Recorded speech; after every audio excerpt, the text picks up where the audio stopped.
Kamusta po kayo? Bago po ang lahat, first things first.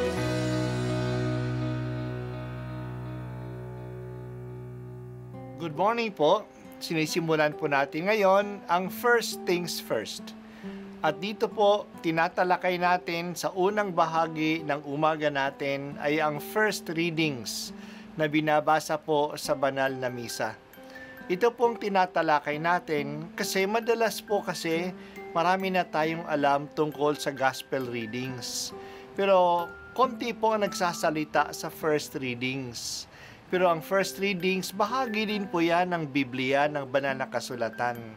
Kaya susubaybayan po natin ang mga first readings, basahin po natin at luminsan kailangan ng basahin ng 2 o 3 beses bago maintindihan kasi hindi po tayo familiar sa mga istorya at sa mga kaisipan na tinatalakay dito. Ang pagbasa mula sa unang aklat ng Makabeyo. Noong mga araw na iyon, may sumipot na masamang binhi. Ito'y si Antioco Epiphanes, ang anak ni Haring Antioso. Siya'y isa lamang bihag sa Roma bago nagmana ng kaharian.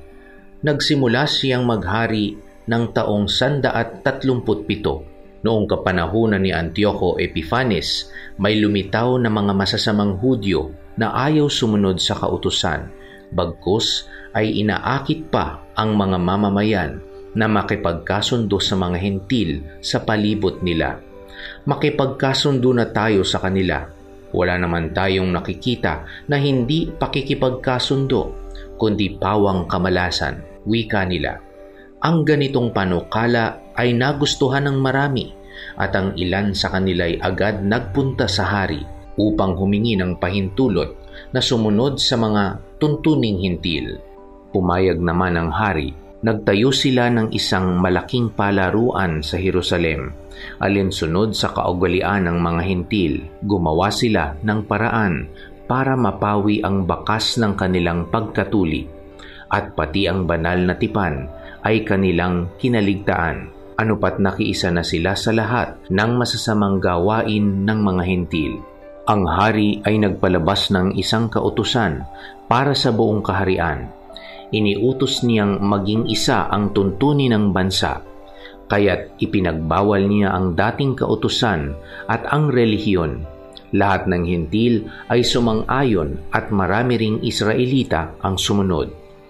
Naghandog din sila sa mga Diyos-Diyosan at nilabag ang araw ng pamamahinga. Noong taong 145, 15 ng buwan ng Kislev, si Haring Antioco ay nagpatayo ng kalapastangan ng walang kapantay sa altar ng pinagsusunugan ng mga hain. Nagpatayo rin siya ng mga dambanang pagano sa lahat ng lungsod sa palibot ng Judea, kahit sa mga harap ng bahay at mga lansangan, pinagsusunog ng kamanyang ang mga tao. Lahat ng makitang mga balumbon ng kautusan ng Diyos ay sinira at sinunog. At ang sinumang mahuling nagtataglay ng balumbon ng tipan o sumusunod sa kautusan ay ipinapapatay. Sa kabila ng lahat ng ito, marami pa ring mga Israelita ang nanatiling tapat at hindi kumain ng anumang pagkaing marumi. Matamis pa sa kanila ang mamatay kaysa maging marumi dahil sa pagkain ng mga hindi ipinahihintulot ng kautusan at kaysa sumuway sa banal na tipan. Marami nga ang namatay sa kanila, katakot-takot na hirap ang dinanas ng buong Israel. Ang salita ng Diyos. Salamat sa Diyos. Maliit na bansa lamang ang Israel. Sila ay nilamon ng malalaking empires. Dumating ang panahon na ang mga world empire noon ay ang mga Greeks. Napailalim ang mga Hudyo sa Seleucid Empire ng mga Greeks. Ang namumuno dito ay si Antioco Epiphanes ng Syria. Ang empire ng mga Seleucids ay binubuo ng maraming mga bansa at maraming mga lahi na may ibang paniniwala. Ibig ng hari na pag-isahin ang lahat sa ilalim ng Greek culture at Greek religion. Hellenization ang tawag dito. Ang gawin ang lahat na tulad ng mga Greeks. May mga Hudyo din na sumang-ayon dito. Ibig nilang sumunod sa uso. Kaya sumunod sila sa mga kagawian ng mga Greeks. Nagpatayo sila ng gymnasium. Mahilig ang mga Greeks sa mga paglalaro. Sa mga gymnasium, naglalaro sila ng hubad. Ina-idolize ng mga Greeks ang human body. Noong sumasali ang mga Hudyo sa Greek Games, nakikita nila na hindi buo ang kanilang katawan. Tuli sila. Ikinahihiya nila ito. Nagpapa-opera sila upang takpan ang pagkatuli sa kanila. Sa ganitong paraan, tinatago nila ang kanilang identity bilang mga Hudyo. Pinipilit ang mga Hudyo na sumamba sa mga Diyos-Diyosa ng mga Greeks. Kaya pinalalagay sila ng insenso sa mga Greek gods. Ine-erase ang kanilang religion. Kaya sinusunog ang kanilang mga Bibles at ang sinumang magtuli ng kanyang anak o magbasa ng kanilang banal na kasulatan ay pinapatay. Pinipilit sila na kumain ng karning baboy na bawal sa kanila. Nagtayo ang mga Greeks ng larawan ng Greek gods sa pinakaaltar sa templo. Ang tawag ng mga Hudyo dito ay ang kalapastangan ng walang kapantay. Imagine, ilalagay sa pinakabanal na lugar nila, ang altar mismo nila. Marami namang mga Hudyo na hindi sumang-ayon sa mga kalakarang ito. At dahil dito, marami ang nagbuwis ng kanilang buhay. So there was a general persecution against the Jews.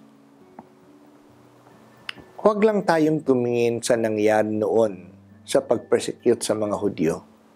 Kahit na ngayon, may persecution pa rin. Mayroon ring galit sa mga Hudyo.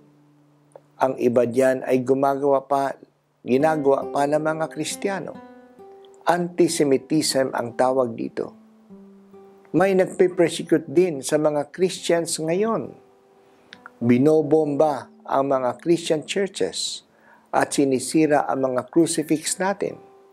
Sa China, pinipersecute ang lahat ng religion. Ang mga Muslim, ang mga Kristiyano, ang mga Buddhist, upang gawing inchik ang lahat ng ibig sabihin na maglingkod lang sila sa Chinese Communist Party. Mayroon noong mga persecution. Marami rin ang naninindigan sa kanilang relihiyon na handang mag-alay pati na ng kanilang buhay para sa kanilang paniniwala. Magpakatatag tayo. Pahalagahan natin ang ating pananampalataya. Marami ang nagbubuhos ng kanilang buhay para dito. O Panginoong Diyos, tanggalin mo ang anumang uri ng religious persecution. Sana igalang ang lahat na naniniwala ayon sa kanilang konsyensya at hindi sila pagbawalan na magsamba ayon sa kanilang paniniwala. Ito po ang unang pagbasa at ako po ay si Bishop Broderick Pabilio dito sa First Things First.